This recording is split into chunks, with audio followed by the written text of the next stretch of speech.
All right, now you're done watching me fumble around with all that. Okay, fantastic. Okay, so carbon capture utilization and storage, CCUS.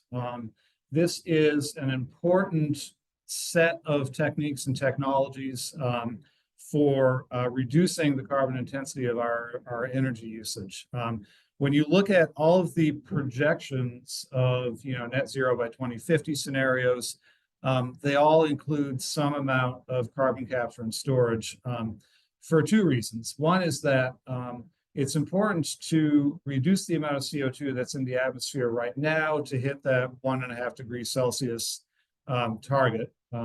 And then the other part is if we are continuing to use fossil fuels in 2050, for that to be net zero carbon emissions, you need to abate the CO2 emissions associated with those fossil fuels. It's also a big part of, I think several groups earlier this week in the presentations mentioned this concept of hard to abate industries. And so these are things like cement manufacturing and steel making, where just by virtue of how the chemical reactions work in those processes, there's inescapable CO2 generation. And so if you want to have net zero carbon emissions associated with those industries, you need to be able to capture the CO2. So it's really important to understand how all this works because it's already a growing area, and many of you may end up working in carbon storage at some point in your careers. Okay, there's a very good book that's available free, I think through the UT Library website. And it's just called Introduction to Carbon Capture and Sequestration. Highly recommend it. It's a little on the old side now, but most of the concepts in there are still pretty fundamental, so I recommend it. Okay, so we're going to kick it off today by talking about the global carbon cycle. Okay, so the scenario here that we have to keep in mind is that the CO2 that's in the atmosphere traps heat because it prevents infrared radiation from escaping back into space. And so the heat gets trapped within the atmosphere and it makes everything warmer. So it's the well-known greenhouse effect. And the carbon dioxide concentration in the atmosphere closely tracks the temperature anomaly. This is plotted with respect to the average over the 20th century. And we know that that's because of this greenhouse effect. Now, an interesting little factoid that you can read about is we're up now, I think, these data go through 2020. I know now that we're upwards of 420 parts per million. That doesn't sound like a whole lot. And you might think to yourself, how is it possible that something that's at such a low concentration can have such a significant impact? And an interesting comparison is that when you drink a cup of coffee, the amount of caffeine that's in that coffee is roughly 400 parts per million. And obviously, the coffee has an effect, right? Otherwise, we wouldn't drink it. And so even just a small amount of caffeine, so CO2 is kind of like caffeine in the atmosphere. It's present in a very small concentration, but it has a very noticeable effect. Okay, so CCUS, carbon capture, utilization, and storage. The basic scheme here is that you capture the CO2 somehow, and then you can either use it for something, so that's the utilization component, and we'll talk about what that could be, or you can store it somewhere, okay, underground or in, as solid minerals or something. Those are your options, but really you want to get it out of the atmosphere and put it somewhere that it's not going to necessarily go back into the atmosphere, although there are some scenarios where there's a kind of circular economy. Okay, and so to understand how this is going to work, we have to think about what the global carbon cycle is. So we define the carbon cycle as the process of carbon in various forms cycling through different systems in the Earth.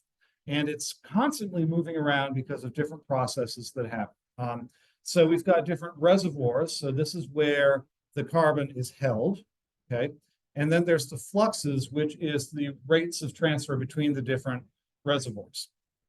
And it's important to note that if, if the Earth were just left to its own devices, it would reach some kind of a steady state where an excess of carbon in one reservoir would be balanced by a net flux into a different reservoir. So there are all these processes by which the Earth stabilizes the carbon storage in different forms. Okay, but the way that this adjustment happens is obviously important, and the rates at which it happens are important also, because a lot of them are slow, and that's the whole problem with what's going on with atmospheric CO2, is that there are natural processes that would draw that down to some lower equilibrium value, probably around 280 parts per million. But they happen over geologic time, and we're adding CO2 to the atmosphere much faster than these natural processes can remove it. Okay, so here's a good illustration of the carbon cycle. So you've got atmospheric carbon dioxide, which can be taken up by plants, okay? And eventually that can be, put into the soil. We've also got the ocean, which has a lot of, takes up a lot of atmospheric CO2 as well, some of which can be sequestered in the sediment at the bottom of the ocean. And so the big sinks right now for carbon dioxide are in the soil, in biomass, and then in the deep ocean, either as a dissolved phase or in sediments. Okay, and that's what can take up the CO2 from the atmosphere. There are natural sources of CO2 also. Obviously, when organic matter decomposes, the carbon that's in there will oxidize and will go into the atmosphere. There's anthropogenic CO2, so this is from burning stuff. And then when plants respire, they produce a small amount of CO2 through that process as well. And there's always a cycling of CO2 between the air and the ocean when you're at steady state. Okay, so here's a little bit of a nicer block diagram. This shows the different fluxes and the different reservoirs for carbon. So the reservoirs are going to be labeled in blue, and then the fluxes are going to be labeled in red.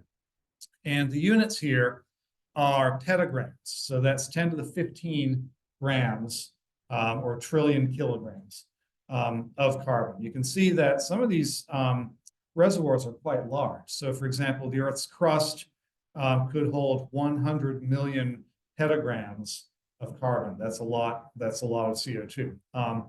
The big ones are obviously the Earth's crust, and then the ocean contains a lot of carbon as well. Okay, the anthropogenic fluxes that we have on here are mainly burning fossil fuels. That's a big one, 7.7 petagrams per year. The other one that humans are responsible for are deforestation and what we call land use change. So this is, a big emitter of carbon dioxide is, cows. So any kind of ruminants, because the way their digestive systems work. Another one is rice farming that actually emits a lot of CO2 because of the way the rice grows. So that's other ones to think about. And it's not, that net flux of CO2 to the atmosphere is not as large as the fossil fuels, but it's comparable, right? So it's 1/7, so about 14% the amount we get from fossil fuels. Okay, so those are the fluxes. Now the big reservoirs, like I said, are going to be the Earth's crust. So, as we'll see, rocks can hold a lot of CO2, either in minerals, they can change it into a mineral, or just dissolved in the core fluid. And then the other one is going to be the ocean. So the ocean can hold a lot of dissolved carbon dioxide as well. And so if you think about using these for storage, these are the two main reservoirs that you're going to target because they're so large, right? I mean, let's imagine if we burned all of the fossil fuels that were present in the Earth today, which they estimate to be between 5,000 and 10,000 petagrams, we would have more than enough space in the Earth's crust to store the carbon emissions associated with that. So from an accounting standpoint, there's no problem here. It's really a technical and engineering challenge of capturing that CO2 and putting it in one of these, one or both of these reservoirs. That's where we're at. So it's a great thing for engineers to be involved in this because that's the big challenge. Okay, let's talk about CO2 in the ocean to start out with. So there's gaseous CO2 in the atmosphere, and then there's dissolved CO2 in the water, and those are going to be partitioned according to Henry's law, right, which tells us that the partitioning of the mole fractions of the gas is going to be related to the vapor pressure with the Henry's constant there. Okay, and so if everything's at equilibrium, you'll have some steady state amount of carbon dioxide dissolved in the water at equilibrium with the concentration in the gas phase. All right. In reality, even if you're at equilibrium, CO2 is constantly moving back and forth across this interface. So we can write this equilibrium reaction here that the gaseous and the aqueous CO2 go back and forth at equilibrium, but there's some equilibrium partitioning between them. All right. Now, the thing with carbon dioxide is that it is, when it's dissolved in water, it's actually highly reactive. It's very inert when it's in the gas phase, but in the aqueous phase, it can form various ionic species depending on the pH, because it really depends on the availability of the protons here. And so it can dissociate to form this the bicarbonate ion here, or if the pH is sufficiently low that we have excess protons floating around in the water, it can actually form the carbonate anion here. So that's generally the form that we're going to make here. And so, like I said, there's a strong pH dependence here with which use this thing here, with which species is going to happen. So the ocean at the surface is slightly alkaline, so it has a pH of around 8. And so under those conditions, bicarbonate is going to be the preferred ionic species, and that's generally what we see. If we go to more basic conditions, I think I misspoke when I said this means acidic. If we go to more basic conditions, you form the carbonate anion. And actually, at more acidic conditions, you just form CO2. The CO2 isn't going to dissociate or do anything. So you can see, though, that there's these discrete regions where these processes are going to happen. But generally, right now, we form bicarbonate. Okay. Now, let's see. Yeah, there is one additional thing here, which is that carbon dioxide can also react with water to form carbonic acid. And generally, the more CO2 you have dissolved in water, the more acidic that water is going to be. So, when we do experiments, so I do experiments with carbon dioxide foams. So this is, you're making bubbles of carbon dioxide within a foam lattice. And under those conditions, if the water is fully saturated with CO2, so it has some, I think the maximum dissolved concentration is somewhere between 4 and 5%, then the pH will be around 5. So that's kind of the minimum value. And so this is definitely a thing that we see is around the world, ocean acidification is becoming a problem as more and more CO2 gets dissolved in the water. And this actually, if you fully, saturate the seawater with carbon dioxide, bicarbonate is not going to be the preferred species anymore. It's going to be simply dissolved CO2. And that has a number of interesting consequences. One of them is that marine animals that make their skeletons out of calcium carbonate, they rely on chemical reactions with the bicarbonate anion. And if all of a sudden that's not available as much, they won't be able to make their skeletons as easily. And so that has a lot of ecological implications for the marine carbon cycle. So that's something that we're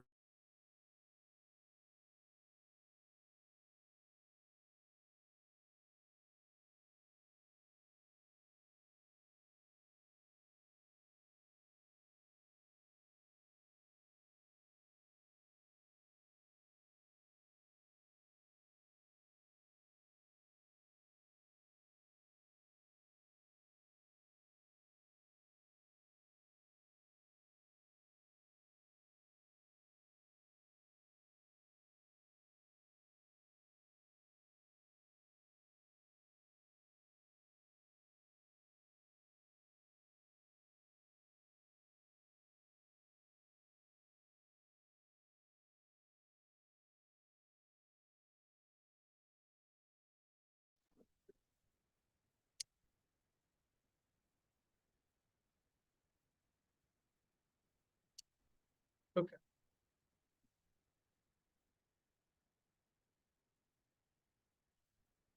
All right, let's fix this up here. Okay, I think we're back in business. Weird. Okay. Yeah, okay. So then the other point is that there's a certain amount of dissolved organic carbon in the ocean. These are things like organic acids and that sort of thing. And there are, various organisms actually eat that organic carbon. And that's also a big part of the carbon cycle. So these are ways that the ocean can actually sequester the carbon, not just by dissolving the CO2 in the water, but actually making something out of it. And what happens is that, when the coral dies or when the microorganisms die, their skeletons get buried. And now that carbon is sequestered in the sediment column. So that's a way that we can sequester that. Okay, and so you might be asking yourself, well, if the ocean is so good at sequestering carbon, why don't we just pump all the CO2 into the ocean? And the answer is, if it were that simple, we would be doing it. And there are some challenges with that. So if you just pump the CO2 in there, you can increase the pH, and that reduces the amount of bioavailable carbon. And so, this is a problem. Now, there are various ways you can do this. One of which is called alkalinity enhancement. We'll talk about that later. And that's a way of getting the ocean to take up more CO2 without the acidification problem. And it involves amending the ocean water with various chemicals that help buffer the pH reduction. So that's one thing that I'm aware of several startup companies that are working on that. So that's a potentially interesting solution. But as it is right now, it's still a challenge that needs to be worked out. Okay, so we can store CO2 in the ocean, either dissolved or as a precipitated phase. You have to worry about the pH reduction, but there are ways of dealing with that. And when you bury those precipitated phases, it becomes part of the reservoir in the Earth's crust, okay, which we know is very, very large. And so let's talk about carbon in the crust. Okay, so the crust is just the very outermost layer of the Earth, and it's generally made up of silicate minerals, like quartz and feldspar. And you can have carbon existing in the crust as a fluid, or as dissolved in other fluids, like can be dissolved in brine or can be dissolved in oil or gas, can be a discrete fluid phase. You can have adsorption on various minerals, or you can actually have the carbon as a mineral itself. So a really good example of this is limestone, which is calcium carbonate that contains carbon in its mineral structure. Okay, now the way that you get that you can move carbon around in the crust is by weathering processes. So let's imagine you've got CO2 in the atmosphere.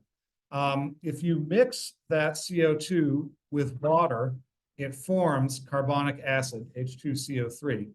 And that carbonic acid in the rainwater can dissolve certain rocks, particularly silicate rocks. This is a generic silicate here, calcium, silicon, and oxygen.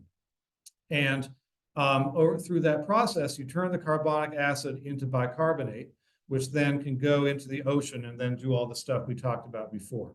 And so this is part of the weathering process.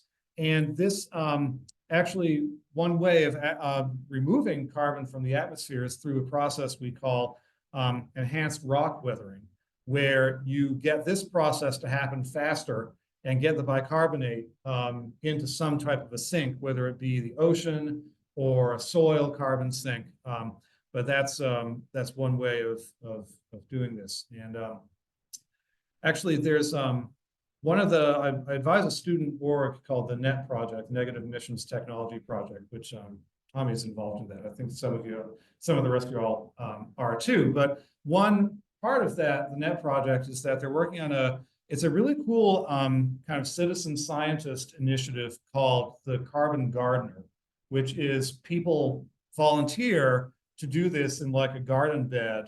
They'll send you a sack of, I think it's olivine. It's basalt. Yeah, so it's basalt, which is mostly olivine, and you amend your garden bed with that.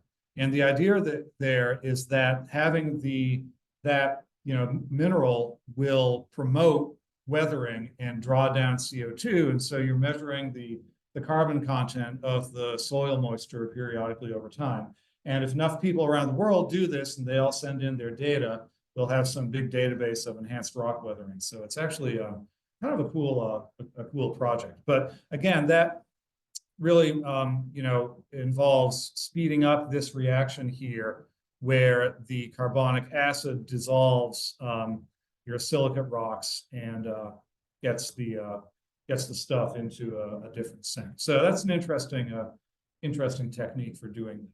And I think a lot of the focus right now, I'm getting a little bit ahead of myself and I'm kind of rambling on about carbon removal, but there's a lot of focus right now on direct air capture, which we'll see has kind of an energy balance, or there's a thermodynamics problem, fundamental thermodynamics problem there. And so I think a lot of these other techniques of removing carbon from the atmosphere, they're more generally called carbon removal or carbon dioxide removal technologies. I think we need to think outside the box, and there's a lot more of these that we could be using, like enhanced rock weathering. Okay. Anyway, yeah, that's what the chemical reactions look something like this. And the main one that we all learn in our introductory geology class is feldspar is particularly reactive with carbonic acid, and it weathers to make kaolinite, which is a type of clay. And so that's what that reaction looks like. And then you've got the calcium that comes out of that reaction can then react with the dissolved CO2 species to make calcium carbonate. So this is a way of removing the CO2 from the atmosphere and turning it into a solid mineral phase, which, as we'll see, is the safest way of sequestering the carbon, because the solids can't move around. They're simply, solid minerals. So that's how that works. Okay, now I mentioned that there are natural feedback cycles that balance the fluxes between the different carbon reservoirs. And so there's an important one that balances the flux between the atmosphere and the crust carbon reservoir. And it has to do with a balance between volcanism and silicate weathering and precipitation, okay? So what happens is that if too much CO2 builds up in the atmosphere, that will generally make the atmosphere warmer. It can hold more moisture, and you'll get enhanced rainfall as a result of that. Now, that enhanced rainfall will increase weathering rates, which in turn will draw down the atmospheric CO2. And so, if you have some sudden event like a volcanic eruption that throws more CO2 into the atmosphere, that will be drawn down over time by enhanced precipitation.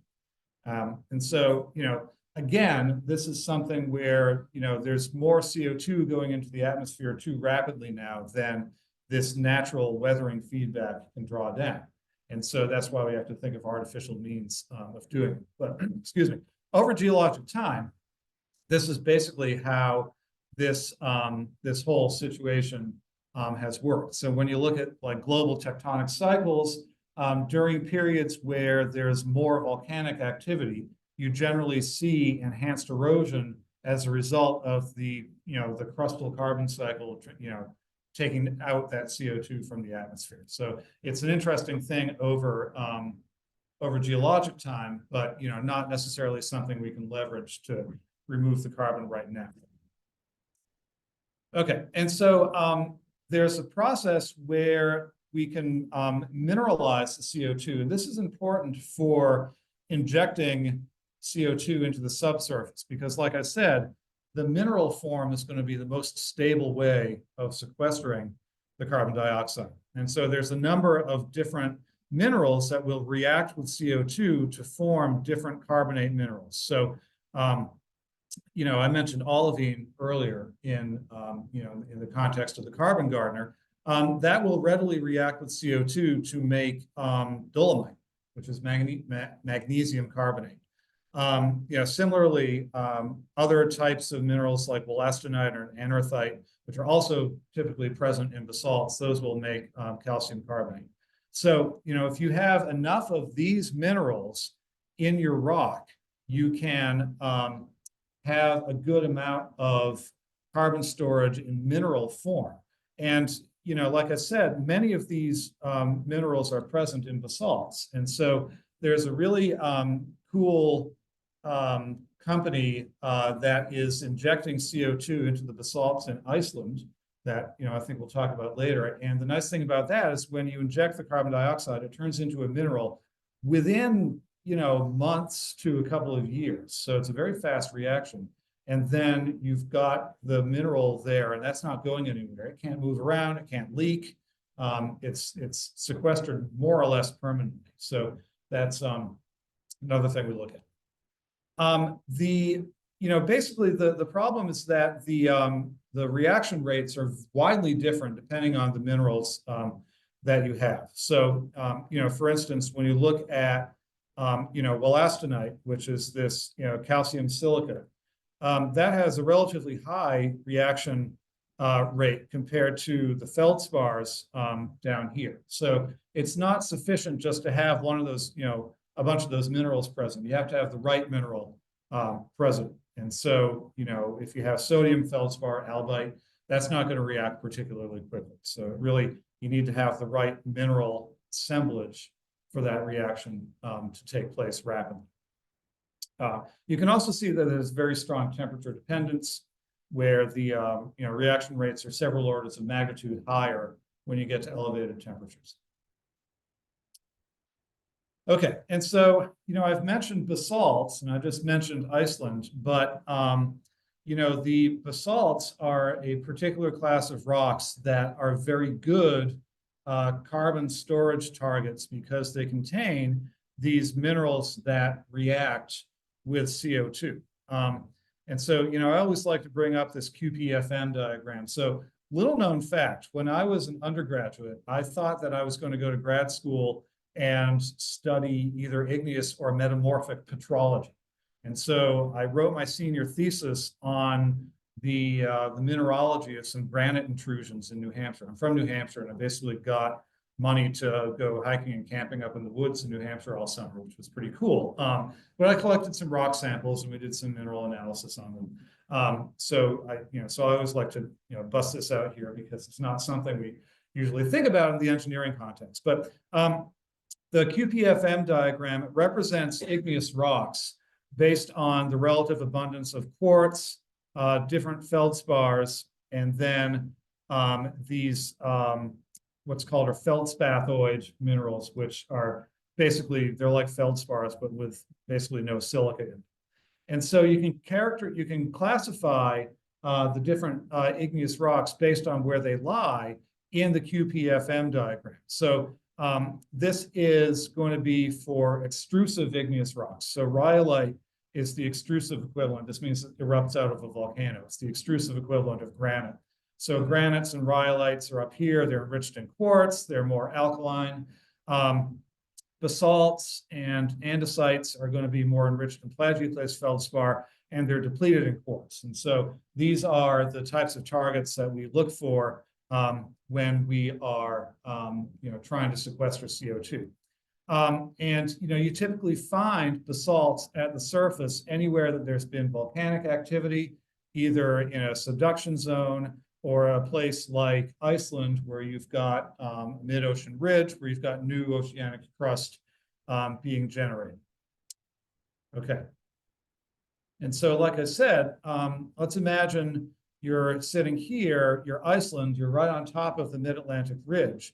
You've got, really good rocks for CO2 sequestration present right there. And it's because the mantle is very close to the surface. It's hot. You're getting new oceanic crust generated, and you've got the right mineral assemblage there because you've got these mantle rocks which have a lot of magnesium and iron in them. Okay, and we actually see natural occurrences of CO2 mineralization in mantle rocks. So this is a really good example. This is the very famous peridotite complex in Oman, where peridotite is a type of rock that is actually, composed of mantle rocks, and it's very enriched in these, iron and magnesium-bearing minerals. And, you can look in a lot of the cracks in the joints in this rock are full of calcium carbonate, which is where the minerals in the rock have reacted with CO2 dissolved in the water to form these minerals. And so this is an example of how you can get very stable, CO2 storage from having these mineralization reactions. And so that's something we'll talk about later when we talk about carbon injection. But this, is a natural process that you can find. Interestingly enough, these peridotites are also important for geologic hydrogen generation, which we'll talk about in Unit 4 when we talk about hydrogen, because they undergo a process called serpentinization, which is where the iron reacts with water to oxidize and liberate hydrogen. So that's another thing why these peridotites and these ultramafic complexes are very important. Okay, so I think we can probably wrap up here by the end of class. But basically, so silicate weathering is an important process for drawing CO2 out of the atmosphere. And these, basalts and other mantle rocks react readily with CO2-rich fluids to permanently sequester. Now, there's a couple of other sinks that we can look at. Plants and soils, a lot of people are looking at soil carbon sequestration. The potential reservoir there is not nearly as large as it is in the ocean or the Earth's crust, but it's not negligible. So that's something you can look at. And then the last reservoir up here is the atmosphere. And we probably don't want to be storing our CO2 in the atmosphere. We want to store it somewhere else. Okay, so to sum this up, we have natural processes by which CO2 moves around among these different reservoirs. And the problem is that anthropogenic CO2 sources are putting CO2 into the atmosphere too quickly for these natural balances to equalize things out. Storing in the ocean has some challenges that need to be worked out. And the crust maybe is easier at this point, but we'll see where technology advances in the future. Okay, so I think that's a good stopping point. I hope you all have a fantastic weekend, and I will see you back in here on Monday.